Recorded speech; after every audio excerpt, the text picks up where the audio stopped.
the gateway. They called it the Gateway, an ancient structure believed to be the remnants of a forgotten civilization. Stories had circulated about this structure in the small, isolated town of East Haven for generations. For the locals, the gateway was a symbol of both fascination and fear, a relic shrouded in mystery. As an archaeology student, intrigued by the myth surrounding the gateway, I couldn't resist the pull. An exploration was in order, a chance to immerse myself in this enigma firsthand. However, I hadn't anticipated the chilling chain of events that lay ahead. My initial preparations were quick and purposeful, every item of gear diligently accounted for: a lantern, notebook, and my trusty compass. As I neared the gateway nestled deep in the woods, the unsettling silence seemed to blanket the area. The usual hum of forest life was eerily absent. I shrugged off the eeriness, attributing it to the waning light of the evening, and ventured on. Reaching the stone edifice, a chill ran down my spine. Towering and austere, the gateway cast long, creepy shadows that seemed to pulsate and dance with the wind's whims. Taking a deep breath, I pushed open the heavy, moss-covered stone door. It creaked and groaned in protest, echoing in the silence, a foreboding sound that caused a shiver to crawl up my spine. The interior was more disconcerting than its exterior, dark, damp and cold, with an aura that felt heavy, almost suffocating.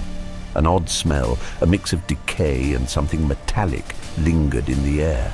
However, the sight that unfolded before me was fascinating. Intricate markings covered the walls, indecipherable but unmistakably ancient. Entranced, I took a step further, the echo of my footsteps bouncing off the stone walls. Suddenly, a sharp noise like a hiss bounced off the stone walls, causing my heart to stutter. It seemed too precise, too deliberate to be a random sound. Was I alone? I whirled around, shining my lantern to each corner, but found nothing. The hairs on the back of my neck bristled. It was then that I realized the real danger I might be in. Too late, I found my surroundings shifting inexplicably. Stone walls that were once solid started to flicker as if in a mirage. Shapes, tall and menacing, emerged from the stone, their forms almost human but grotesquely distorted.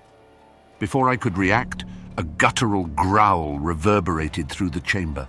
In the lantern's glow, I could see a figure looming over me, its form fluctuating as if made of shadow and smoke. I stumbled back, my heartbeat echoing loudly in my ears. The figure leaned in closer, its hollow eyes bore into me.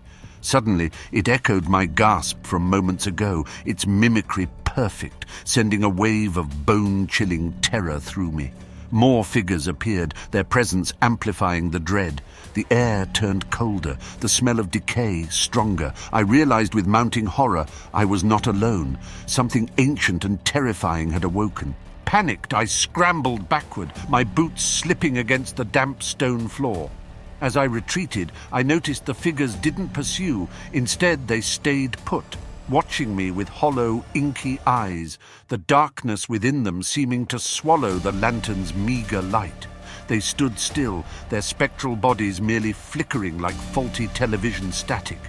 From behind me, the heavy stone door loomed, my only escape, yet painfully far. I knew I had to run, but my legs felt as heavy as lead. The figures remained eerily silent, their mimicry of my earlier sounds ceased. But the silence was more terrifying, more oppressive than their uncanny impersonations. Gritting my teeth, I mustered my courage and lunged for the door. My heart pounded in my ears, each thump echoing the seconds ticking towards what felt like inevitable doom. The spectral figures, caught off guard, began to hiss and growl, their voices blending into a dreadful cacophony that reverberated around the chamber.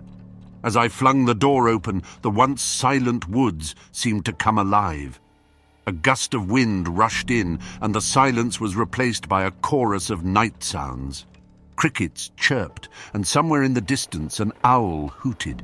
The rush of the river a few hundred yards away added to the nighttime symphony, the familiar sounds strangely comforting. Looking back one last time, I saw the figures receding into the shadows, their forms becoming indistinct once more. The door, heavy and unyielding, slowly swung back into place.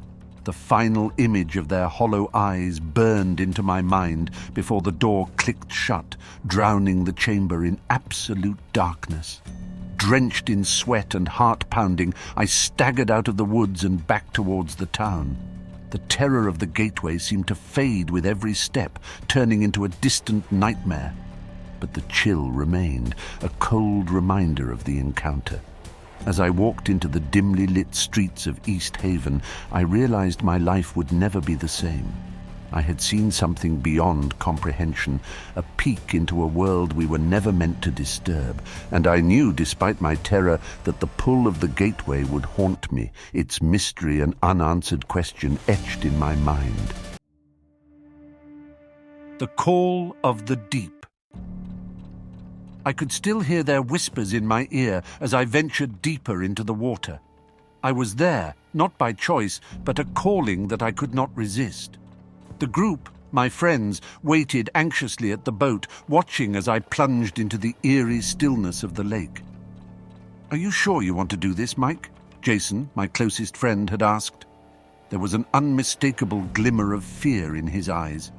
"I have to," was all I could reply. There was a sort of magnetism, a voice only I seemed to hear. It was the water calling me. The lake was known to be a bottomless mystery, with stories about unexplainable disappearances, of boats found floating empty, and even divers who never surfaced. Yet the call was overpowering. I plunged into the water, the chilling sensation crawling up my skin.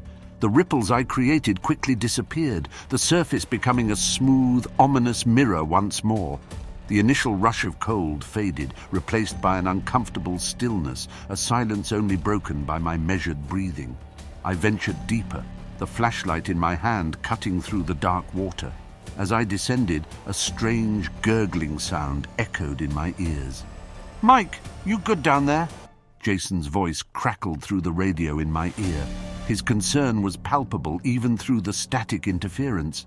"I'm fine, just strange sounds," I replied, my voice trembling. But I persisted. The water was black now, my flashlight a small orb of comfort in the unending abyss. I sensed a change, an electric hum vibrating through the water. The gurgling sound was louder now, a cacophonous underwater symphony that set my nerves on edge. I could feel the hairs on the back of my neck stand up, an instinctive reaction to an unseen threat. "Mike, come back up!" Jason's voice was frantic, a panicked plea that pierced through the chilling abyss, but it was too late. Suddenly I was not alone. Shapes began to move in the periphery of my light. Tall, lanky figures, their skin ghastly white in the glow of my torch. They moved effortlessly in the water, their eyes inky black voids staring back at me. My blood froze. I tried to swim up, my heart pounding in my chest, but the figures were fast, moving like specters, surrounding me. They seemed to absorb the light from my flashlight, their bodies becoming darker, like voids in the water. "Jason!" I cried out, but my voice came out muffled. My radio was dead. All I could hear was the chilling gurgle growing louder, echoing all around me. One of the figures loomed closer, its face void of features except for its gaping mouth filled with black pointed teeth. It opened its mouth, and instead of the gurgling sound, I heard Jason's voice. "What is this? Who are you?" it mimicked. I felt a scream bubble up, but it was silenced by the cold water. The darkness closed in, and the last thing I remember was the unnerving gurgle, the sound of the deep. I woke up gasping for air on the boat, my friends staring at me in horror. They said I had been underwater for an unusually long time. As they pulled me out, they noticed the radio was broken and my flashlight missing. They didn't believe me when I told them about the figures in the water, but I knew what I had seen, what I had heard. Now I lay awake at night, the gurgling sound resonating in my head, the call of the deep, a haunting echo that refused to fade, a chilling reminder of the horrors that lurk beneath the surface. There was no peace for me, neither in wakefulness nor in sleep. The memory of the deep water and its uncanny denizens pervaded my dreams. I found myself reliving that fateful dive night after night. In my nightmares, I saw those white spectral figures circling me, their black eyes boring into my soul. Their voices, echoing Jason's words with chilling perfection, taunted me incessantly.